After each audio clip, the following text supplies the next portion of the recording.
Hallo.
Ja, nettopp. Akkurat, ja, kult. Det må jeg jo bare få, ja. Okay, can you hear me? Yeah, excellent. Ja. Dear friends Ja. and colleagues, welcome to this seminar on Europe, Norway and the Ukraine crisis. Let me remind you that this seminar is streamed and made available also on our YouTube pages or YouTube channel. Today's seminar is co-hosted with the NUPI and the Confederation of Norwegian Enterprises, NHO, and Tore Myhre will also act as a moderator later on. Today's speaker is a good friend of mine and colleague, Mr. Mark Leonard. It's great to have you here, Mark. Mark is the co-founder and director of the European Council of Foreign Relations. He's the host of the very good podcast, Is a World in 30 Minutes. Hope you listen to it. And he is the author of a recent book, The Age of Unpeace, very fitting title. Also dealing with a lot of topics that I think we'll touch upon in the seminar today. Mark has since Brexit moved his think tank to Berlin and set up a shop there. And from there he has built an amazing network of scholars and politicians and experts with offices all over Europe. And EFCR is not only a place of thinking and researching about European affairs and Europe in global affairs, is also helping to shape the policy. So I'm fortunate also to be a member of his council, so I know what he's up to. Today, the topic is, of course, Putin's war in Ukraine and what it means for Europe and for Norway. Last time I met with Mark, it was at the Munich Security Conference. And as we were there, we could see in the eyes of the politicians from Europe and the US that they were not scared, not fearful, but the seriousness and the days ahead would be demanding. You could see it in their eyes. The intelligence was quite good, so they knew what was going to happen just a few days later. Now, 21 days after the invasion started, things are very much changed, I think. Russia, with its massive military power, has not succeeded in overtaking Ukraine, and the Ukrainian resistance has been massive. Actually, as we speak, I think Zelensky is talking live to the US Congress. Europe and the US has demonstrated strong transatlantic unity, and we have seen a very strong European unity as well. And the tensions between East and Western Europe have just evaporated. European countries have radically changed their positions, not least Germany. UK and Norway also aligning themselves with the EU to an extent that we have not seen before. Ursula von der Leyen in the EU and Jens Stoltenberg in NATO is like a happily married couple working together, a well-balanced division of labor. And sanctions that were previously unheard of has been implemented, not only in Europe or in the US, but in many other countries as well. But it will certainly not be easy. It affects us all. Food and energy prices are rising, and close to 3 million refugees have arrived in Europe. And this, of course, will not only affect Europe, it will also create probably a global food crisis and potentially spill over into political instability in many places. So, as we all know, the duration and the outcome of the conflict is uncertain. But now there are news about progress in at least some of the negotiations. I think it was Lenin who once said there are decades where nothing happens, and there are weeks where decades happen. Now we had a few of these weeks that turn into decades somehow. It's great to have you, Mark, to come here and to reflect on what has happened in these last few weeks or decades, and what it means for the next decades and weeks. Please, Mark, the floor is yours.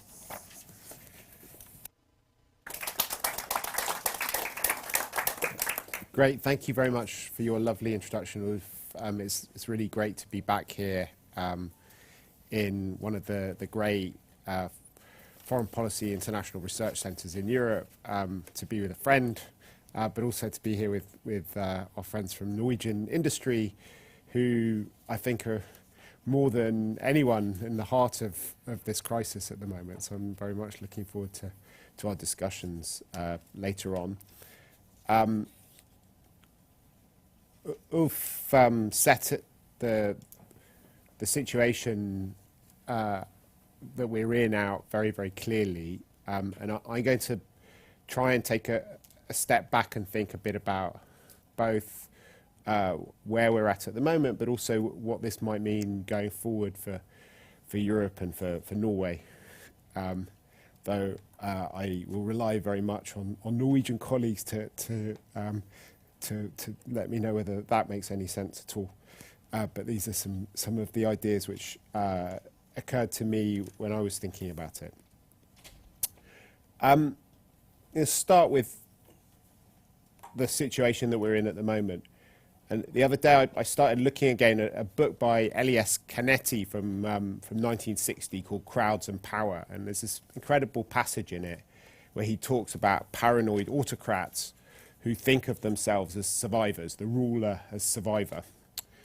And he talks about how they surround themselves with empty space so that they can see approaching danger from any angle. And how, for the autocrat, the only truly dependable subject that they have are the people who allow themselves to be killed by them. And with each execution that the dictator orders, he accrues a new strength, the idea of strength, the strength of survival. And I obviously felt quite a lot of contemporary resonance when I was reading that passage again. You know, if you look at the current incumbent of the Kremlin, who likes to sit alone at the end of these long white tables with huge amount of space around him, but is also thinking about space in geopolitical terms, the Lebensraum which Russia has and which the Russian world has. And he sits there at this table issuing ultimatums, launching invasions, ordering the arrest or assassination of political opponents.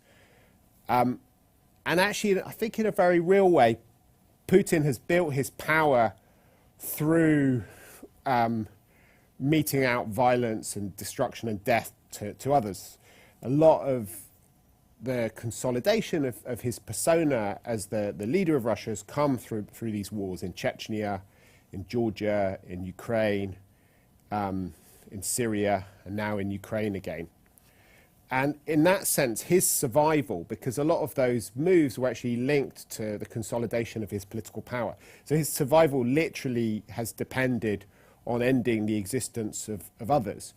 I think it's very dangerous to overly personalize any geopolitical situation. We always do that with Saddam Hussein and Gaddafi and Assad and try and make out that the big problem that we have is of kind of crazy, evil, power-hungry men in different places, when there are structural forces at play as well. But I think that this idea of survival is very helpful, both to understand Putin and what he's doing in Russia, but also to understand what the implications are for geopolitics more generally, because paradoxically, Putin's actions have also triggered the survival instincts of other people as well.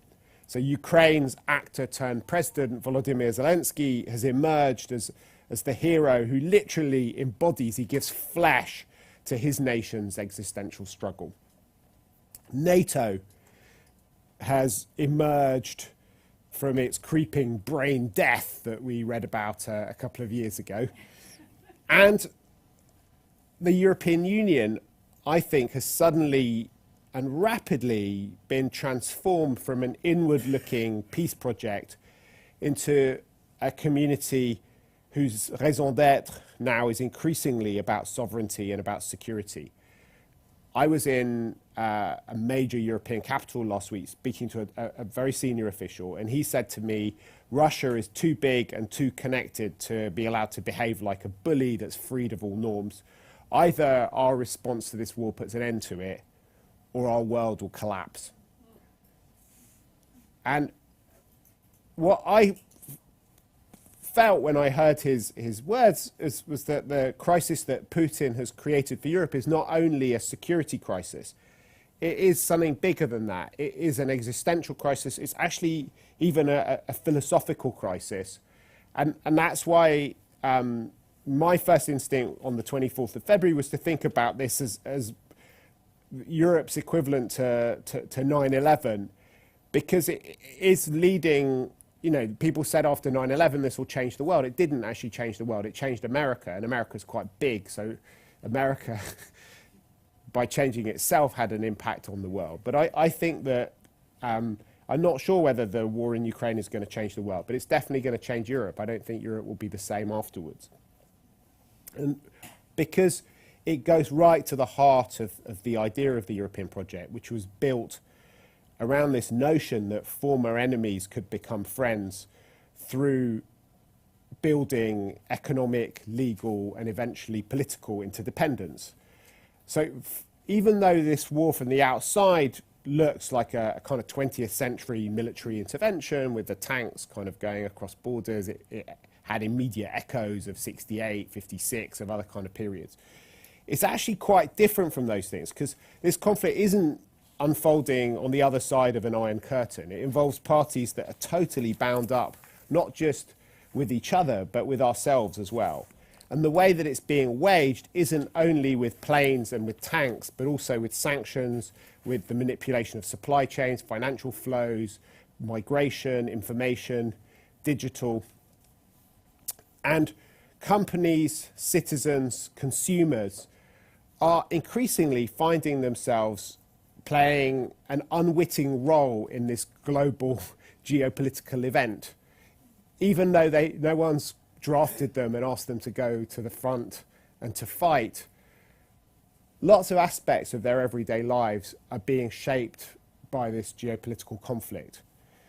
And even as Russian tanks and airplanes brutalize Ukrainian cities, I think we need to remember that far from preventing this conflict, the building of interdependence and connectivity was in fact one of its key causes. The origins of the tensions between Russia and Ukraine go back at least to between Europe and Russia over Ukraine, go back at least to the Orange Revolution, which was seen as a sort of tussle between two different ideas of Ukraine, one connected with Europe, the other connected with Russia. And that tussle carried on, took on an even more violent turn in the contest in 2013 between the idea of Ukraine signing up to Russia's Eurasian Economic Community or an association agreement with the European Union, which in turn sort of triggered lots of domestic political struggles, the Euromaidan, decision by Yanukovych to go into exile, and a panic in the Kremlin as they saw Ukraine slipping out of their grasp, out of their cultural community, and that crisis led to President Putin's decision to annex Crimea and to start the war in the Donbass. And that war obviously didn't end. You know, President Putin was attacking Ukraine long before the 24th of February. He, you know, over the years, as well as, you know, using little green men in eastern Ukraine and annexing Crimea, Putin has used every single tool at his disposal, cutting off gas, launching cyber attacks, putting pressure on Ukrainian companies, disinformation campaigns, working out what he can do within Ukrainian politics.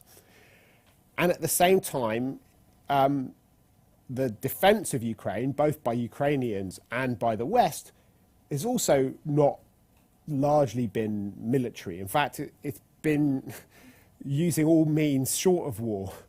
And those means are very similar. In the current conflict, President Zelensky has been very active on social media, in the media, trying to fight disinformation, trying to shape Russian narratives about what's going on, recording messages in Russian, even urging hackers to attack Russia. Europeans haven't only been sending weapons to Ukraine, but, you know, when, as Ulf said, to what we thought of as kind of nuclear territory by sanctioning the Russian central bank, excluding banks from the SWIFT system, moving away from buying oil and gas to Russia, restricting Russia's access to technology. Karl von Clausewitz called war the continuation of politics by other means. But in a nuclear age, the price of war is unbearably high, even if it's no longer unimaginable. And that's why, increasingly, the other means of global politics is the manipulation of connectivity, what I call connectivity conflicts. Countries are waging war with each other by manipulating the very things that link them together. So even this military conflict shows how connectivity has given people some reasons to compete. I talked about some of them earlier, an opportunity to fight because we are so tightly bound up together. There is no iron curtain that separates us, but also a kind of whole new arsenal of weapons to deploy. And in my book, I use this metaphor to explain contemporary geopolitics. I say that it's become like a loveless marriage where the couple can't stand each other's company, but they can't get divorced either. And just as in a marriage, it's the things which brought the couple together in the good times that become the way that they hurt each other in the bad times. So in a marriage, it's about who gets custody of the holiday home, the pet dog, the kids. But in geopolitics, it's gas, it's supply chains, it's finance, it's the movement of people, it's the internet, it's information, it's even our responses to global problems. And if you think about the last few years, even before the war in Ukraine started, you could see a lot of these violent tools being used in ways which were quite shocking to Europeans who had this idea that interdependence would bring about harmony and bring people together. Just look at the big story before Ukraine happened, COVID, and the way that we responded to that. Rather than working together to increase global supplies of vaccines, masks and gowns, you had lots of talk about vaccine nationalism and mask diplomacy. 98 countries in the first days after the COVID crisis started imposed export restrictions on PPE and medicines to keep their supplies in their country. And they were even willing to do that within the European Union, breaking up the logic of Europe's single market. When it comes to economics and finance, I think one of the reasons that Putin has felt so under siege by the West is the fact that his country has been under sanctions since he annexed Crimea. But he's just one of many people. Sanctions have become a weapon of first resort, you know, with China targeting Japan, Russia, sanctioning Turkey. The US listed over 800 entities in 2020 alone. Russia is also one of many countries that have used the internet to interfere in other nations' affairs. Between autumn of 2016 and spring of 2019, there were election interference attempts in 20 democracies representing 1.2 billion people. And even migration, you know, the ultimate sign of one world of people coming together across borders, even migrants have been turned into bullets in these new political battles. You look at what President Lukashenko did in Belarus, where he encouraged people to come into his country from the Middle East, only to filter them into Poland and Lithuania to put pressure on their governments. It wasn't actually a particularly original move. The academic Kelly Greenhill has documented over 75 occasions in the last few decades when countries from Cuba and Morocco to Libya and Turkey have used forced migration to achieve political, military or economic goals in a similar way. So in my book, I kind of argue that we may be on the cusp of a new silent pandemic. Like COVID-19, it's spreading across the planet exponentially. It's exploiting cracks in our network world. It's constantly mutating to avoid our defences. But unlike the virus, which pits all of humanity against a disease, this new pandemic is being deliberately transmitted. It's not biological, but it's a set of toxic behaviours that are multiplying like a virus. The connections between people and countries are literally becoming weapons. And it is connectivity itself that gives people the opportunity to fight, the reasons to compete, the arsenal to deploy. And that means that we need to think about the way that we live together and the way that we structure our economies and our everyday lives and our ideas about security in quite different ways. Academics who used to work on cyber issues were looking to describe this sort of grey zone in which their world was immersed, where on the one hand, most of the things that were going on didn't constitute war. And what is remarkable about today's world is even with this war in Ukraine going on, the number of people who die in armed conflicts now is less than the number of people who commit suicide. We've never had as little conventional warfare as we have at the moment. But at the same time, you have a vast amount of violence and competition going on through the system every day. And that is similar to what was happening in the cyber realm, where you have these kind of millions of attacks that fall short of conventional war. And they rehabilitated this sort of Anglo-Saxon word of unpeace. And I think as violence spreads from the internet to trade, to finance, to migration and beyond, their word does come up with a perfect encapsulation of our condition. It's neither conventional war, nor is it peace. And it's instead to do with a sort of unstable, crisis-prone world of perpetual competition and endless attacks between competing powers. So I think that the backdrop, even to the war that we're seeing at the moment, is not the prospect of coming up with some sort of peace or even a new Cold War, but is in fact the emergence of this perpetual era of unpeace, which is there as a result of our hyperconnectedness. And that makes it very difficult to see how, even if the hot phase of this war is going to come to a close, we're going to end up with a stable geopolitical situation, because no country has impermeable borders and there are thousands of points of contact which can be instrumentalized. So even after the fighting ends, Europe is going to have to be ready for continuous disruption and disorder. And that is why what we need to do now is not just think about what's going on in Ukraine and how we respond to that. I think we need to think a lot about ourselves and about the whole idea of security and order. And that's why I think this is a sort of philosophical crisis as well as a security one. And there's sort of four big sets of questions which I think Europeans are thinking through. And I think that Norway has got a very interesting and slightly tricky situation around each of those four questions. And I'm just going to end by talking about those four dimensions and hope we can have a debate later. The first question is really about the borders of the West particularly the European Union and NATO? Where should they lie?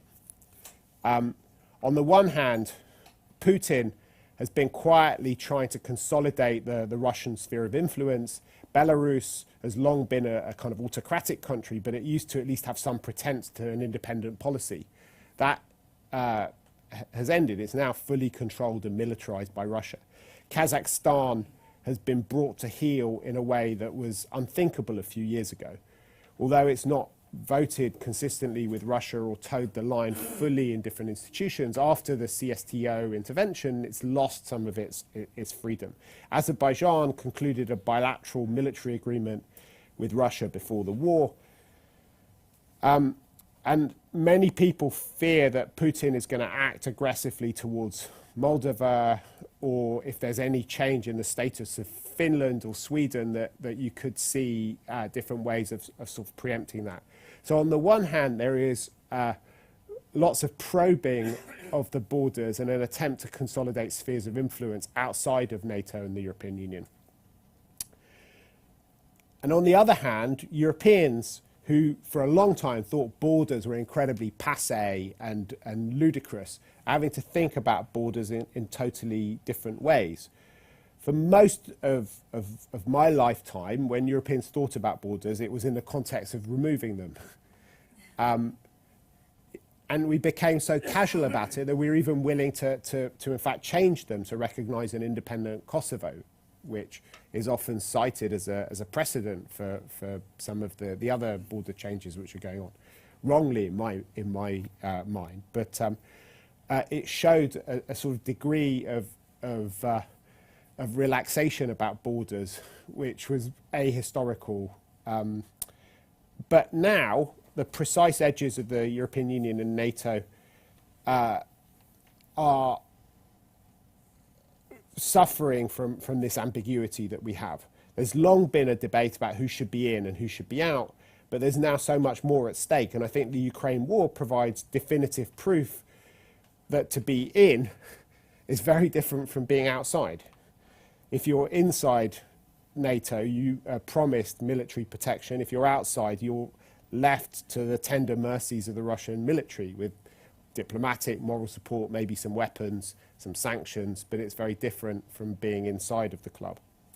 And I think crystallizing these distinctions is probably going to result in a slightly smaller but more consolidated West. There are debates, as you know, about whether Finland and Sweden may join NATO.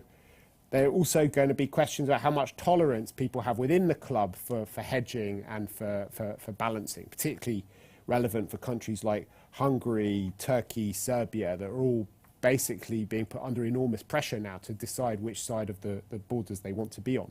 Some Baltic leaders are saying, hang on, why do we have Ukraine, that's this very pro-Western country, outside, and yet we're tolerating much more pro-Russian behaviour from our supposed allies within the club. And there's obviously also a big debate now about countries that want to join the EU but lack the qualifications for membership: Ukraine, Moldova, Georgia, the Western Balkans. And some European diplomats have begun once again to talk of a multi-speed Europe where countries might gain limited access to the single market, the energy union, the Green Deal. What does that mean for countries outside the EU, like Norway and the UK, that are going to be affected by EU sanctions, energy policy, the effects of the Green New Deal, yet have no voice or ways of influencing those debates in their formal way? It's hard to say, but I think we can say that these rules are both going to become more flexible in how they encompass outsiders, more important to their economic future, and I think outsiders are going to have to find increasingly creative ways to influence EU processes to ensure that their views are heard and their interests are represented. The second big question, I think, is whether Europe can adapt to a regional order that's based on the balance of power rather than on laws and institutions. After the end of the Cold War, we had a vision for a pan-European order with Russia, and that is now going to be replaced with one that is seen as being organised against Russia, with no common institutions and no trust. There's going to be a major push towards rearmament, a process that's already begun in Germany, in Denmark, where they're going to have their referendum in June this year, and in many other countries. And in the east of NATO, people are saying that the NATO-Russia Founding Act is dead. There's going to be a new debate about military bases, about nuclear weapons. And I think it's quite likely that European attention is going, and resources probably as well, is going to be diverted away from global multilateral engagement towards territorial defence. And as security spans everything from nuclear weapons to supply chains, and as the USA tries to reduce its exposure to Europe, I think the role of the European Union as a security actor is increasingly going to come to the fore. What's that going to mean for Norway? The big question, I think, is whether the EU as a security and defence actor is going to be willing to open itself up more to third countries like the UK and Norway, and if it does, whether they'll join, whether they want to be part of it.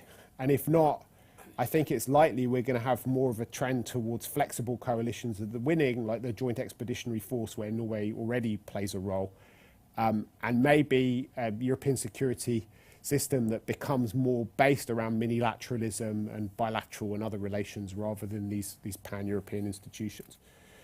The third big question, I think, is whether Europe has a political basis for building economic and societal resilience. In connectivity wars, conflicts between interdependent powers, the key to success is about patience and the capacity to endure pain.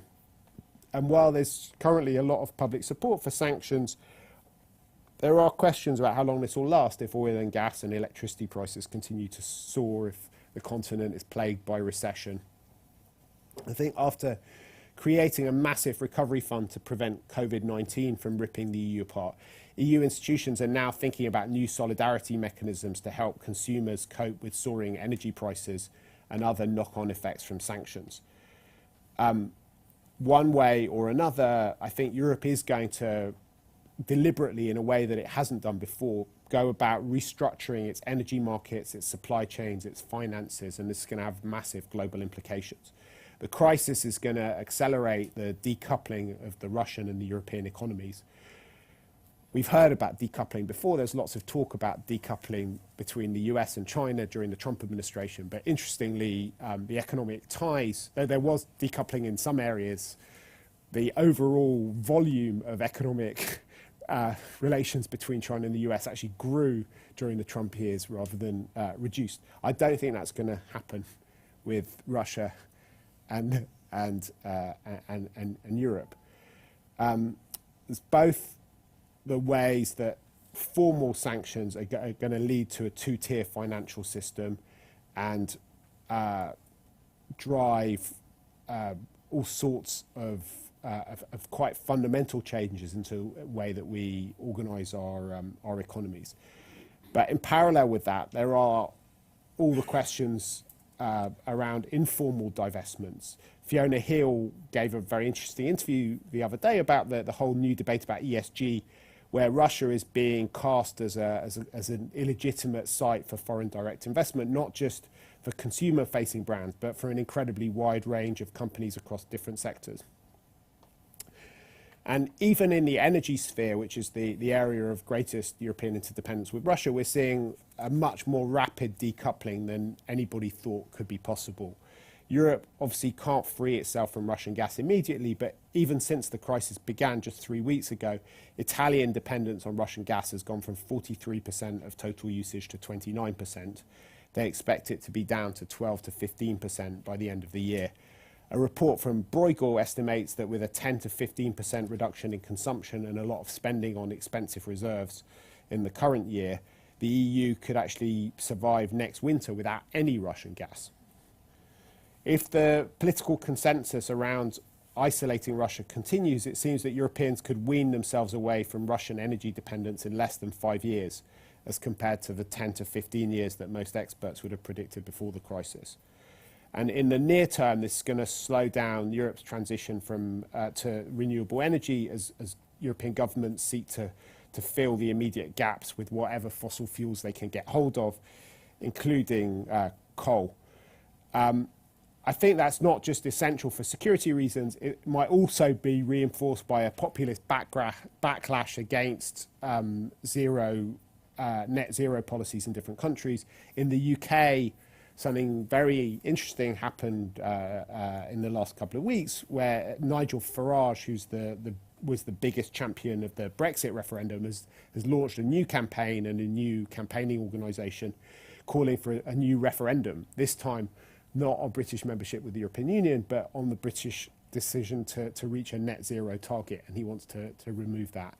And I think that what you could find in lots of different countries is that populist parties that cast themselves as being in favour of freedom and independence have moved from wanting to free people from the European Union to then wanting to free people from lockdowns and from the repression of COVID, to discover anti-net zero policies as the new frontier of freedom.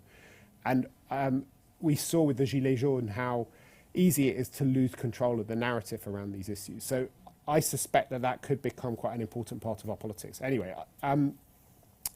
in the longer term, however, I think the new national security imperative and the increased price of fossil fuels is going to spur more and faster investment in renewable fuels and new technologies, which could eventually allow Europe to complete this transition that we were talking about. Given Russia's behaviour at the moment, this effort at economic isolation could last for years or even decades. As we've seen with the Iran sanctions, it's very hard to switch the investment back on again when governments have set in train a process of decoupling. And it might be that, as with the temporary end of the junta in Myanmar, it takes a dramatic political change for the space for economic contact to open up again once it's become as toxic as it is becoming now. The last and fourth big question, which I'll end on, is whether Europe is part of a regional order or a global one. Until a few weeks ago, Europe was seen as a geopolitical sideshow to the defining contest of the 21st century, which was the battle to control the Indo-Pacific. But the re-emergence of war in the European continent, coupled with the tightening partnership between Beijing and Moscow, is recreating a Eurasian core to geopolitics. You don't have to believe in the strategist Halford Mackinder's descriptions of the world island to see the linkage between Russia and China as becoming both inevitable and more structural to our geopolitics. People used to talk about the relationship between Moscow and Beijing as an axis of convenience, and they underestimated how much strategic content there was to it. It's true they're very different. One's a rising power, the other's declining. One consumes hydrocarbons, the other produces them. And there are lots of technical limits to how far China is going to be able to bail Russia out, whether the Chinese chips payment system can replace SWIFT, whether Chinese banks are going to be willing to risk secondary sanctions from the US, whether there's sufficient gas infrastructure to really connect the different countries. But I think there are structural reasons why they're both drawn together. Both countries are uncomfortable being asked to be responsible stakeholders of a system that they didn't create. They don't like the way that we've revised the rules of the global order, that we've turned many things that they thought of as global public goods into instruments of Western power. I think that relationship is going to become less and less an axis of convenience and more a strategic partnership, which is one of the things that China is, I think, trying to do anyway as it comes to terms with its friendless rise and tries to think about having more structured political relationships with other players. And as those two countries are forced together, partly as a result of our policies, the West is also going to have to work out how to reconcile its different approaches. And I think we're going to see NATO linking up its alliance much more with Asian democracies and coordinating policy and even force dispositions across these two major theatres in our age of unpeace. But the balance between those theatres is going to have to be quite carefully negotiated, because Russia, though important, is relatively marginal to the geopolitical future of the US. And I think that though it's very, very difficult to see Joe Biden wanting to sign up to a Yalta II or to de-escalate, it's maybe difficult to have the same confidence that some of his successors will want to be as bogged down in Russia and in European security as the US is going to have to be for the next few years. I think the current US administration might actually be the last one that sees itself as a European power, even if it's as a part-time one that wants to further reduce its presence in Europe. And I think that that is one of the big questions for Europe, whether it can actually start to carry the major burden of conventional defence itself as a way of consolidating the alliance and keeping the US bound in to European security. Anyway, those are, I think, some quite big questions for us to grapple with. Many observers have pointed out that Putin, with his historical fantasies and fears of encirclement, is living in a different world.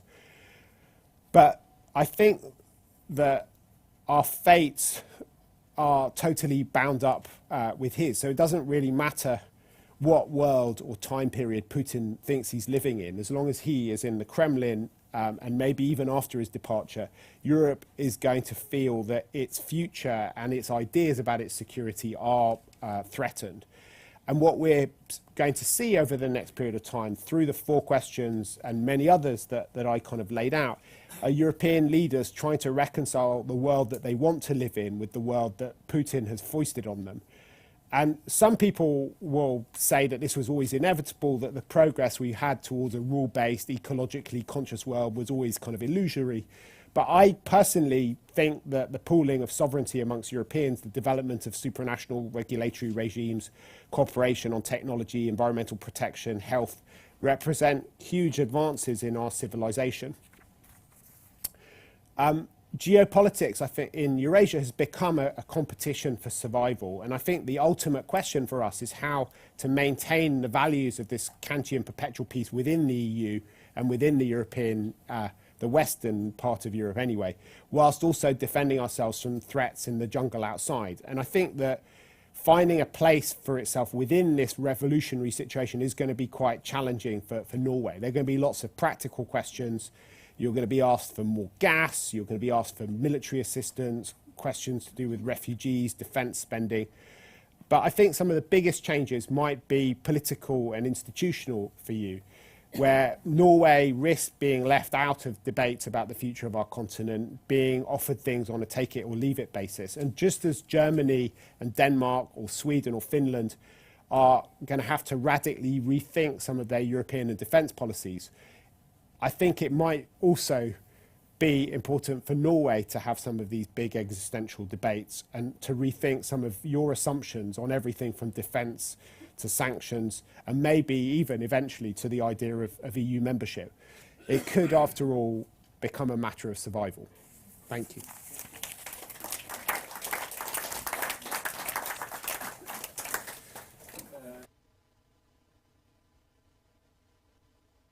Few comments also how this Ukraine crisis looks from Norway. I've sketched down just four brief points, and I think it adds a bit to what you said, Marcus. So the first point is that I think the Ukraine crisis has made Norwegians much more European, in the sense that we recognize the shared values that we have with other European countries, made Norwegians more proud of those values that we share, and also made people in Norway more scared of losing those values or the properties of our society. So in that sense, I think it has been a very much of a European awakening. And then there are 3 issues I think will, and you touched upon it towards the end, Mark, would be, I think, very radical changes for Norway in its foreign policy. The first is that this is of course linked to Russia, and we border Russia, and it affects our relationship with Russia. The second aspect relates to two very important aspects of Norway's international relations that are not typically seen as Norwegian foreign policy: energy and finance. And then thirdly, it relates to the changing nature of the potentially changing geopolitical security landscape in our region, Sweden, Finland, NATO. Okay, so just a few brief words about each of these 3 points. In the High North, as you know, the key element in Norway's relationship with Russia has been to balance between deterrence and assurance. So military presence, but at the same time, strong diplomatic, economic cooperation and people-to-people cooperation in order to ease tensions. Self-imposed restrictions on exercises and etc. Now we are in a situation where Russia is diplomatically, economically, and institutionally isolated. This kind of cooperation is no longer possible at the same time. Arctic Council has been temporarily suspended. Academic cooperation, institutional academic cooperation, has been suspended. It's not possible to fly. Communication across borders is reduced. Economic ties and linkages, we don't know how this will happen, but everything on trade, economic activity across the border will be affected. And of course, at the same time, we will see intensification of military presence. More increased defense spending, more military presence, more exercising, more military readiness.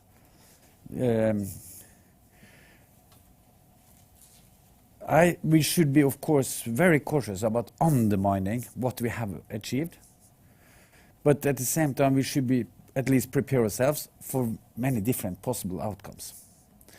So that's the first point. The second, the two important aspects, I think, of Norway's international relations are not seen as part of Norwegian foreign policy, not instruments in Norwegian foreign policy. And that is, the first is energy. Energy is managed by the Norwegian Ministry of Oil and Gas, and it's energy, and it's not something that Foreign Ministry is doing anything about. And this crisis has made it clear to everyone, I think, that the strategic importance of Norway for European security. The so-called Repower EU program is about, as Mark said, about getting out of Russian gas as quickly as possible. But for Norway, this is very demanding. On the one hand, you can expect increased demand for Norwegian oil and gas. At the same time, a more rapid transition into green energy. We should expect new discussion in Norway about the rate of production, the development of new fields, etc. So it will be an important addition to the European discussion on green transition and energy, linking it to security and the European position of Norway. And this brings me to the government pension fund. Also not an instrument, of course, in Norwegian foreign policy. This has made evident for all the huge geopolitical risks that the fund is exposed to. As Norway has become a large global investor, we have transferred the risk from oil price to financial markets. And 25% of the government budget is actually coming from the return of investments of the government pension fund. And now we see that states are ready to use finance and economic tools for achieving geopolitical interests, not only in sanctions, but also the private business, kind of the cancel movement, the ESG, as you said, but also issues related to the freeze of central bank assets, also using international payment system, the SWIFT, etc., as a weapon. So these developments might trigger all kinds of changes to the financial markets and to the structure of the markets.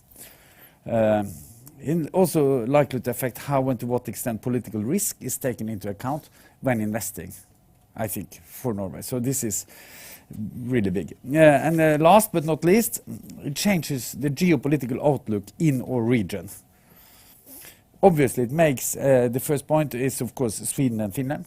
They're really considering rethinking their security relationship with the US, bilateral ties, but also relationship with NATO. We don't know yet what will happen, but there are serious discussions and changes going on. And also you see a radical change, for instance, in the public opinion in Finland, from around 23% used to say no, yes to NATO membership to 55% who favors NATO membership now. Denmark, as you said, has called for a referendum on their exceptions for staying out of the Defence and Security Cooperation. And for Norway, and this is my final point, I don't think all people in Norway know that Norway's relationship with the EU is not covering security and defence cooperation. The EEA agreement is not covering these aspects. Of course, we in Norway cooperate a lot with the EU in security and defence, but we do that through a patchwork of different agreements, some formal, some informal, some voluntary basis, some have some legal obligations, etc. I see some people here who know much more about these agreements, but I think they have been added in an incremental fashion, and they are not really up to date to meet this global Europe and this the whole agenda that Mark brought up, and of course it raises fundamental questions about whether it can be, as it has been before, rather fruitful to be in this borderland between inside and outside. So taken together, the Ukraine crisis has triggered, I think, three very important elements in Norwegian foreign policy, our relationship with Russia and the High North, the link between energy and finance, and this link to foreign policy, and thirdly, the regional dynamics related to mode of association to EU and NATO. None of these three things are completely new. Many of us have seen it coming somehow for quite some time, but now they have taken on much more urgency and much more need for rethinking. Together, I think they add up to a very deep and serious challenges, but also interesting opportunities for Norwegian foreign security policy. Will it translate into political action? Well, we'll see how the discussion today goes. Thank you. Now, Tore Myhre will act as the moderator, and then I hope to all of you can enjoy the debate. Thank you so much. Thank you very much, Ulf, and also Mark. I think both of you given a really big overview of a big picture, what probably the war in Ukraine shows us is that it really has speeds up some development that I think you as researchers have been watching and trying to explain for a long time. And now we see this really, as you said, it changes things overnight, basically, developments that take decades. And that means that we are in a completely new situation. And the challenge to the politicians that you came is one, but for us representing also the business community, this is a very challenging situation for our companies. And that's why we also in NHO are very happy to co-host this, because we know that many companies are now grappling with these questions. And we have some of them here today, so I would also like to challenge, maybe I see Equinor, I see Telenor, who are global players trying to, the Ship Owners Association, trying to maneuver in this really disturbing situation. I would maybe, and so please, I invite the audience to come up with questions. Also to our viewers online, please post questions if you have any or comments. But I would like to maybe start off with the, I think the whole approach of your book is the connectivity. And then the connectivity wars, and it's in a way a different, you put it together explaining the interconnectedness that we have had. And from business, we have had now decades of prosperity with free trade, and economy has been booming, and we work together. And then we have now, over the last years, seen a politicization of trade, the sanctions,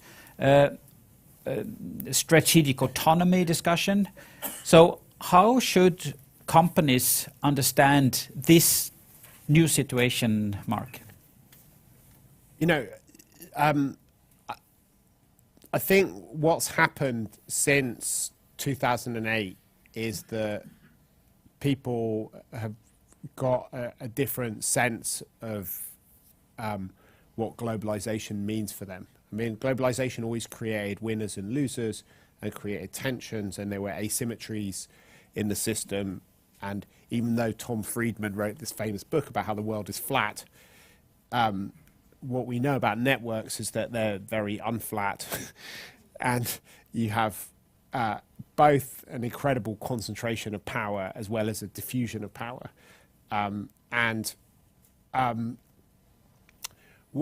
Until 2008, most people thought that globalization was just a good thing, that it was empowering, that it was convenient, and we've all benefited in lots of different ways, and also thought that the state would recede and that increasingly it would just be there to make sure that you could have competition and that consumer rights could be protected, but that markets would kind of take care of the rest, and that the freer the markets were, the better off we'd all be. And then Lehman Brothers collapses, and it's like the light in the room changes, and you suddenly see a lot of things that were there before, but which were much less clear. So in American politics, people became very conscious of the fact that actually a lot of people's wages, even though there'd been an aggregate gain as a result of globalization, the benefits hadn't been spread very evenly, and a large number of people had not seen their standard of living rising. They'd at best been stagnating, sometimes even moving backwards in relative terms. They could see other people doing better than them. And also our sphere of reference had been gradually changing as a result of connectivity and globalization. When I was growing up, we used to compare ourselves mainly to like our neighbors and people who lived near us, or maybe our parents or our grandparents. But what happens now because of the internet and because of social media is everyone can compare themselves to the most well-off and privileged people in the world, and sometimes not even real versions of their lives through Instagram and other things. It's often kind of fake versions of their lives. So therefore, there is this kind of widespread sense of grievance and of people missing out and of envy, which has become a really potent political force. So I think our sense of ourselves and the internal politics has been much more focused on the winners and losers and on the problems of connectivity. And that then leads to demands for governments to get involved and to rectify these problems, and but also it creates a grievance not just within the societies, but also against the outside world. And that's why the sort of leitmotif of politics for the last few years has very much been about taking back control, pushing back on interdependence, whether it's Trump or Brexit or different parties in different places. A lot of the problems which have been identified are problems to do with connectivity. It's people coming and taking our jobs domestically. It's the jobs going and being exported overseas. It's inequality kind of seeping in. It's security risks coming in through these connections. So we've had a very different sort of public debate about it. And now, and then the other thing that's been happening is that governments who are particularly scared of their people and these kind of reactions are also much more worried about sending troops and using other kind of ways of projecting power, either because they're scared of a sort of conventional war between China and the US, or because they just didn't like the blowback which they got from sending people to Iraq and different places. So there's been a sort of a lot of creativity about finding other ways of exercising power. And people have discovered in an incremental way how this hyper-network world lends itself towards a whole new arsenal of kind of weapons. And I think that's one of the things which in America started in a big way after 9/11, when people were looking at ways of going after Osama bin Laden. And then they discovered that you could use the same tips, not just against people, but against whole countries. So then did it on North Korea and they did it on Iran. And now we're doing it against a G20 country in Russia. And everyone else is trying it out as well. So you're seeing all of these different things coming together, which is, but the net result of it is that people are more aware of the losers from connectivity and globalization. They're more conscious of how they're doing compared to other people. And COVID was like a massive case of that, where every day you had these daily charts which showed whether your country was doing well or badly compared to other players. So you get this kind of sense of envy and competition being kind of reinforced by the sort of connectivities. And then you've got these different threats coming into your countries, different opportunities to push back on those threats, and then different weapons. So all of these things are loading up this infrastructure of globalization with a lot of political symbolism and kind of anger and demands for action, but also meaning that things which we thought of before as being largely economic are being repurposed as political and geopolitical. And I don't see that that's going to end. I think that's, if anything, going to sort of carry on growing. And it means that for companies, you will have to become geopolitical experts. Before, it was like maybe true for Equinor and for global financial institutions that they were worried about geopolitical risk. But now, you know, everybody is potentially going to be, you know, whether you're a kind of yogurt manufacturer or you don't have to be kind of working at high-end military technologies or trying to get natural resources out of the ground in unstable places. Everybody finds that there is a geopolitical and a political aspect to their work.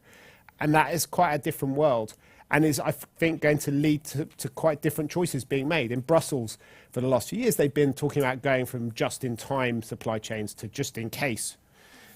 So it's going to be less efficient. There's going to be more redundancies built in. We're going to have to find ways of kind of hedging about it. And people are going to look at the structure of relationships to see whether you have other options and you're able to hedge against different things rather than just looking at the price points.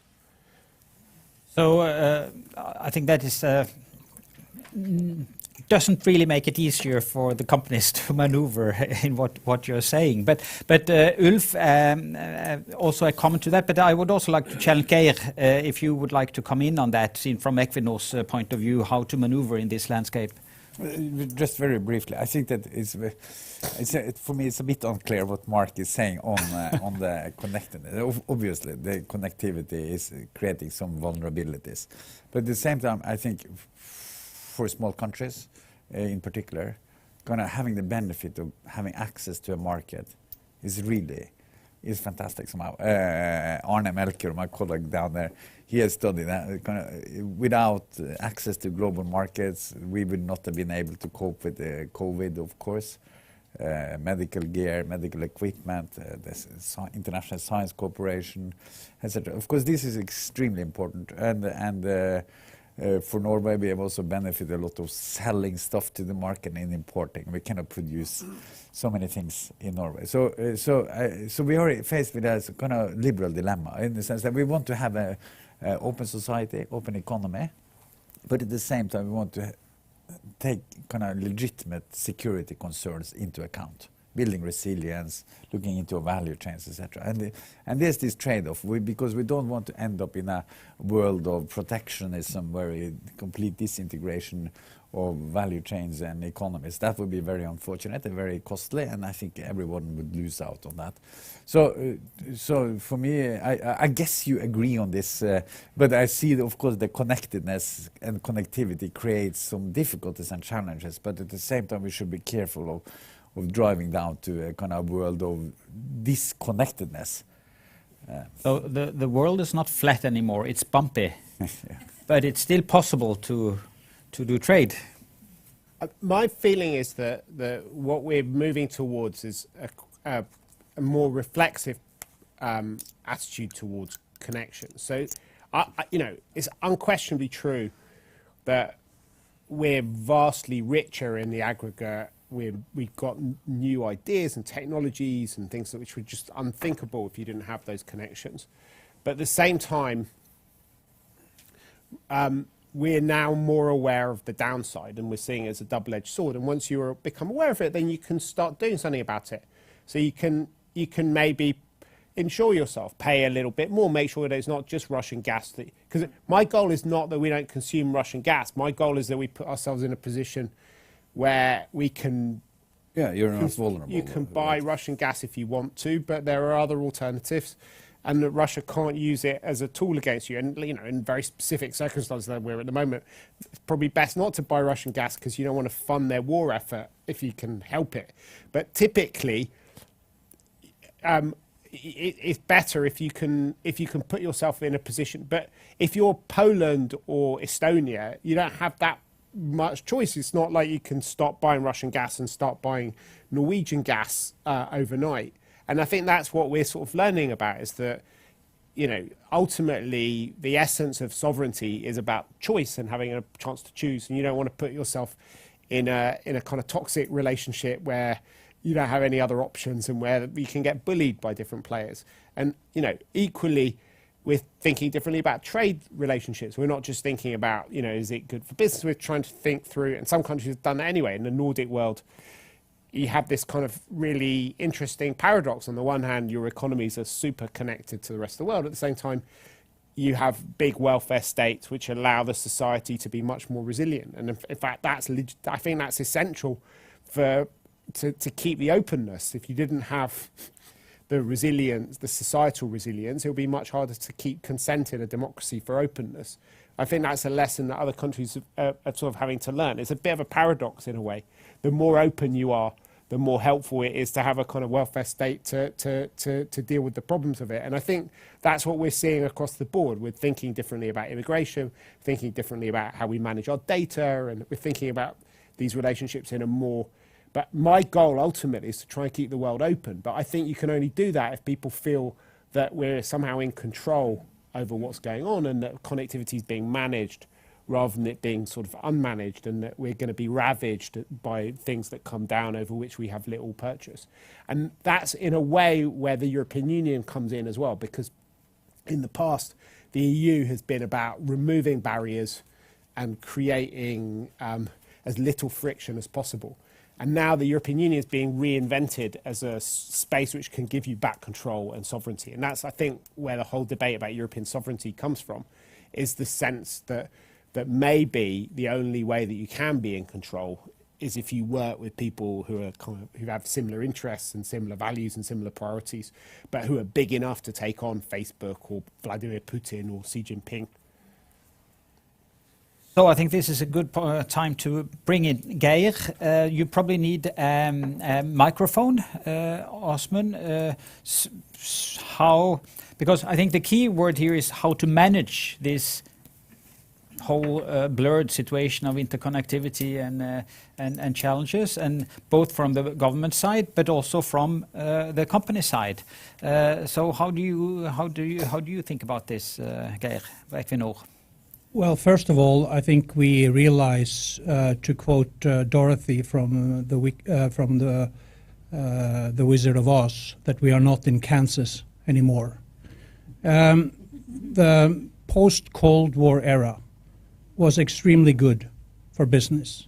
We surfed a wave of globalization into important positions across the world.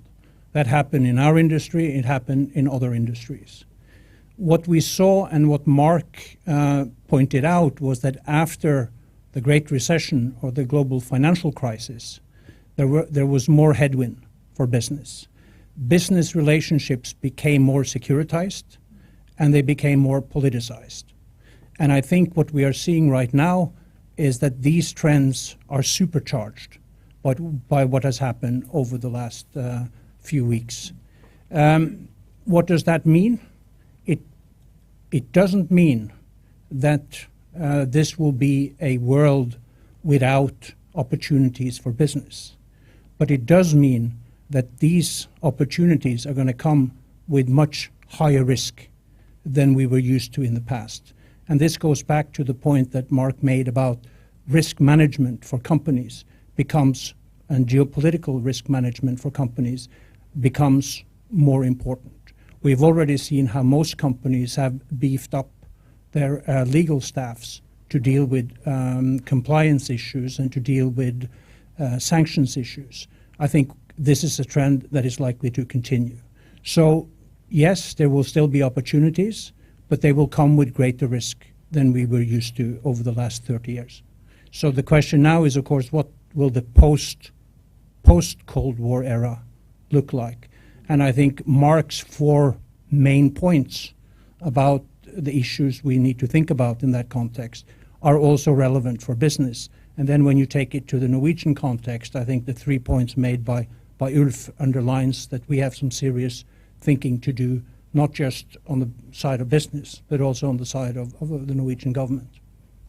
And that probably does something with the thinking in the boards on where to do business, where to do investments. And I think Telenor, you are not only concerned with trade, but also with the investments and the insecurity that you experience on that. And afterwards, I would like to turn to Oda to ask you about how you see the rise of EU after your posting there. But Tom. Yeah, thank you, Tore. And I'm very happy that this did not happen 10 years ago, because at that time Telenor had major operations in Russia and in Ukraine.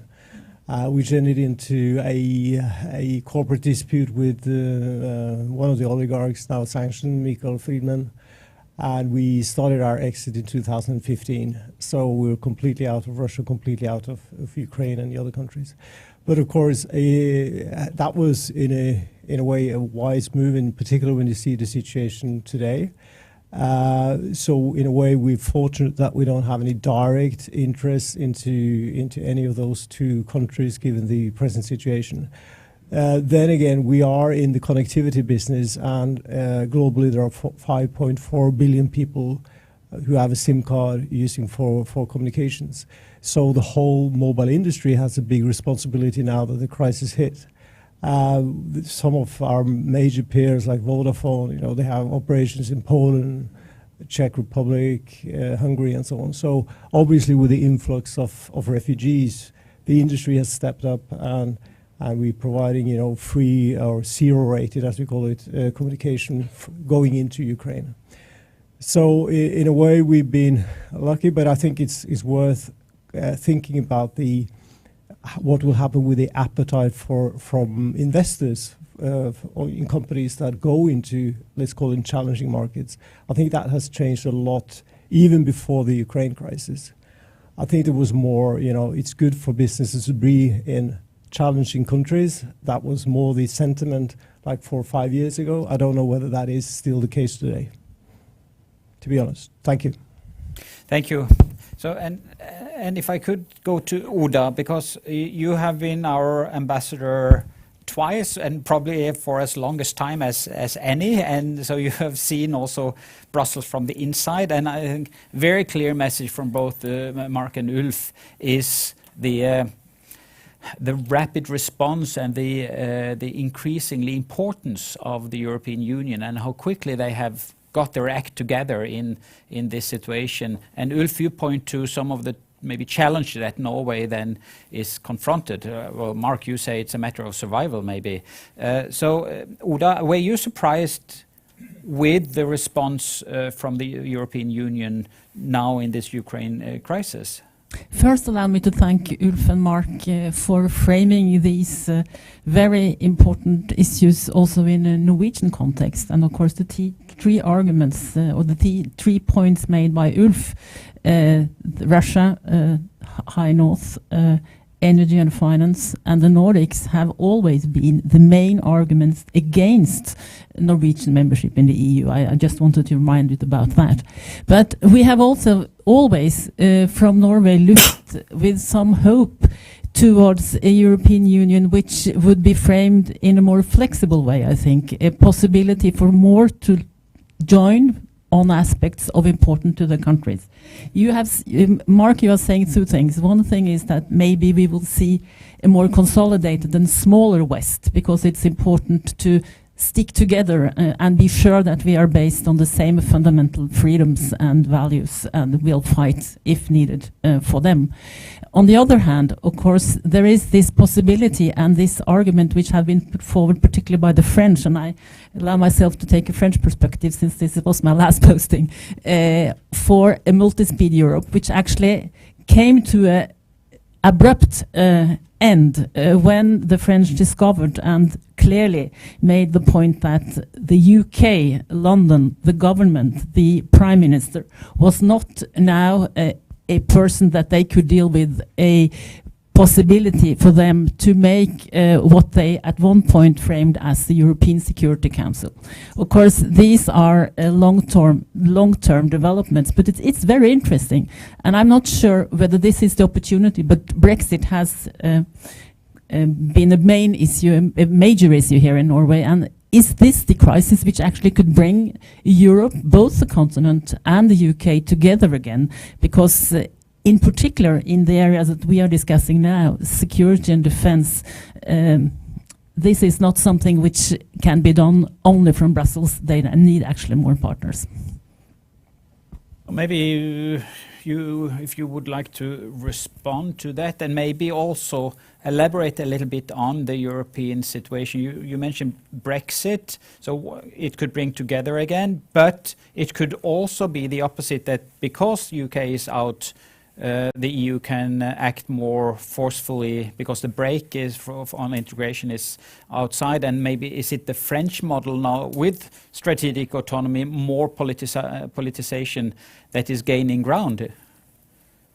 So I was in Paris last week, actually, and they're trying to reconcile in their own minds, on the one hand, this sense that it's very hard to leave countries like Moldova and the Balkans outside, but at the same time, the European Union isn't just another kind of more polite name for the sphere of influence of the West, is actually a political institution with a set of values and which are being codified, not in rules and norms and institutions, and it kind of needs to work as well.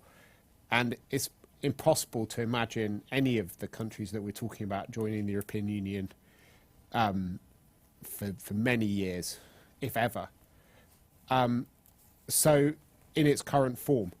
So that's why they're driven back to their favourite idea, which is a multi-speed Europe with a noyau dur, which is centred around France, which is in everything, and then you have kind of different relationships with other players. And it's definitely true that when the crisis erupted, they did try and they invited the UK along with Jens Stoltenberg and Tony Blinken to a Foreign Affairs Council meeting, and it's the first time a British minister had been in the room for a while. And there's sort of some hopes about that. And in the UK, we're sort of taking a temporary pause from the Cultural Revolution, which the country's been through recently, where the only way that Britain can be seen to be doing well is if it's doing better than the EU, and if the EU is failing. And there's almost been a kind of existential need in the UK for the EU to fail, which came out very strongly during COVID, which mirrors the French need for the UK to fail and for Brexit to fail. So we're having a pause in this kind of zero-sum question. It's very early in the crisis. But I think that in a way, I think it's very difficult to see a rapid change to the relationship between the UK and the EU, because ultimately Brexit is a political project, and making Brexit fail is a political project, and Russia is existential and it's kind of big, but so is actually the failure of Brexit. For Macron, for Scholz, for other people, the failure of Brexit is a really important political project, and it was the big unifying project in the EU before before the war in Ukraine. And for this government in the UK, it is their raison d'être. They redrew the map, the electoral map of the UK around it. It's a cultural project rather than a sort of economic project. And I don't know. I think it'd be very easy if there's a change of government in the UK and there's a Labour government that's interested in building a relationship with the European Union, and Macron's not facing an immediate election where, you know, he has Eurosceptic parties that are kind of, you know, it'd be easy to see a more rational and, but I think it's quite hard in the current circumstances. So I think the UK is going to face a lot of the same problems that Norway's facing, which is, you know, all these discussions about sanctions, about other stuff taking place without the UK in the room, and Britain kind of dashing around trying to be active and to do things, but sort of being a bit disconnected from everything. And you know, we also suspended a quite weird political crisis around parties, and I mean, there is a lot of domestic politics.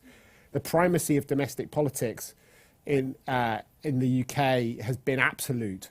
So it really took quite a long time into the war, actually, starting for people to realise that there were more important things than who went to which parties in Downing Street in a British context. The horizons have shrunk quite a lot within British politics. So I'm not so sure about the UK EU things in the sort of short term. In the longer term, I think these are going to be really big and live issues. But I think there'll be a lot of energy in the short term within the EU, and that's where most of the energy is going to be. And then there'll be energy about going into rethinking what enlargement could look like and breaking it down, and how you build relationships with these places. But ironically, you know, not on a timescale that's going to be remotely useful in anything other than highly symbolic terms for Ukraine. And one of the kind of big challenges as well is the fact that, and this is something people are kind of ambivalent about as well, that in the EU under Article 42.7, you have a security guarantee as well. So the idea that it's kind of risk-free to offer EU membership in a way that it's not risk-free to offer NATO membership, I think is a kind of illusory idea. I think it's a different institution with different values. But what's happening, I think, increasingly is that the EU and NATO as security communities are going to become more similar to each other and more intertwined with each other. And that's something which has already happened at the level of public opinion. Interestingly, we did a poll just before the war started where we asked lots of different European countries whether they thought there'd be a war in Ukraine, whether we should come to Ukraine's defence, and who should come to Ukraine's defence.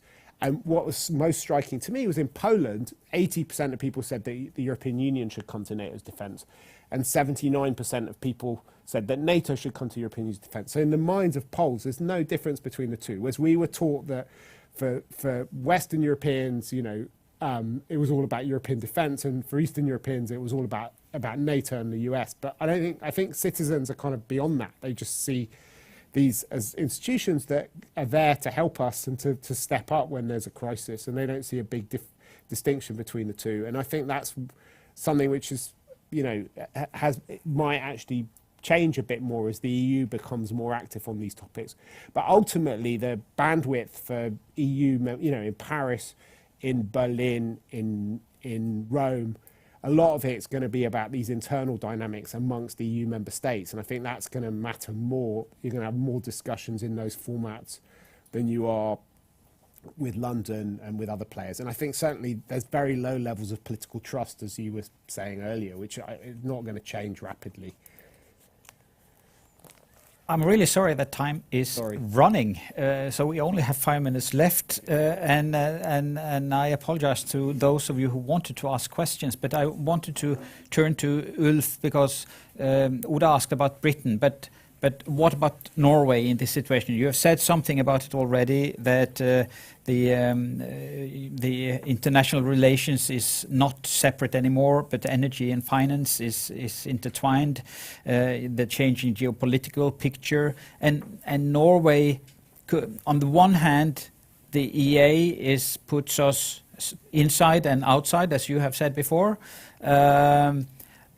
and it's fragile in some senses. But at the same time, we are an energy partner of the EU, especially on oil and gas, but also maybe with a big potential in the renewable situation, where EU is more focused now not only on climate but on energy security. So is that an opportunity for Norway?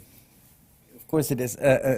But I know it was a leading question. I wrote an op-ed, so I'm not too optimistic on this. I wrote an op-ed last week. You know, I don't know if people are aware of this, but it's almost, let's say, absurd political theater going on. I must say that in the Norwegian political landscape now. So the new coalition government, they wrote the Hurdal platform. And basically, they want to explore what they call the degree of maneuvering within the scope of the agreements that we have. That basically means how to disintegrate and how to be less homogeneous in the interpretation of the laws. And last week, actually, I think it was 1st of March, 1 week after the war invasion in Ukraine, the parliament discussed whether this new EA review expert committee that the government is going to appoint to look into the EA agreement and Norway's agreements with the EU should whether they should adjust the mandate to this expert group that has not yet been established. And some proposals were put forward. For instance, let's take into account what is happening in Europe related to Ukraine, security and defense, etc. in the EU. Let's not only look at Switzerland and the UK, but also look at Nordic countries and other European countries. That proposal was rejected in the parliament, and the Norwegian Ministry of Foreign Affairs announced that they will continue with this EA review, only looking at the EA agreement with the purpose of exploring this room for maneuver. So I'm saying this because I think that you can approach the future and the challenges looking at them, looking straight, looking at them from the face, or you can approach the world looking backwards. So this review is going to look at what happened in the last 10 years. I think it's important now that we look 10 years ahead. Into some of the ideas, etc. So I think we need a bit of a wake-up call. So in that sense, I think that we are in a situation a bit like Boris Johnson. Boris Johnson, as you said, he of course he ran a campaign of Brexit, although he might want the UK, perhaps he wanted them to be, but at least he campaigned for leaving. And so this is his political project. Although he now sees himself as what could have been a bit of a Churchill moment for him, a fantastic moment for him. And it has saved him. He might have lost his job in Partygate right before the Ukraine crisis. And now he's in this Baron von Moscow case, right, on the Russian money in the Tory party, but I think that it's impossible to ask him to shore up formal ties with the EU since he spent his campaign on moving out. But for Norway, we have had this going for 26 years now. No, 36 years. So I think it's time to think systematically about how to develop our relationship with Europe. So I'm saying this because I'm very frustrated. There are opportunities going for the government to explore, to engage, to have a conversation. I'm not saying that you should advocate EU membership, but you have to address some of the challenges of our time and to look at not as EU membership and these agreements as the solution necessarily, but as an instrument to help to protect Norwegian interests and values, etc. So I think you're going to meet Jonas tomorrow, Jonas Gahr. So I think you should say to him that you should really reconsider that mandate. So what do you think he should do? I think he should continue with this review committee or appoint that review committee, but let's update the information and the mandate not be stuck to what was looking, how they viewed things in October or September last year, but update it and say, okay, what do we have in terms of foreign security and defense policy? What do we see in the energy transition, climate policy? What do we see in terms of technology? How to relate to the EU-US Trade and Tech Council? How do we relate to EU as a part of a global order, as you said? All these 4 points that you had, and add a few of mine, and then you have a nice pitch for him. I think we should probably also put Mark up with a meeting with the finance minister.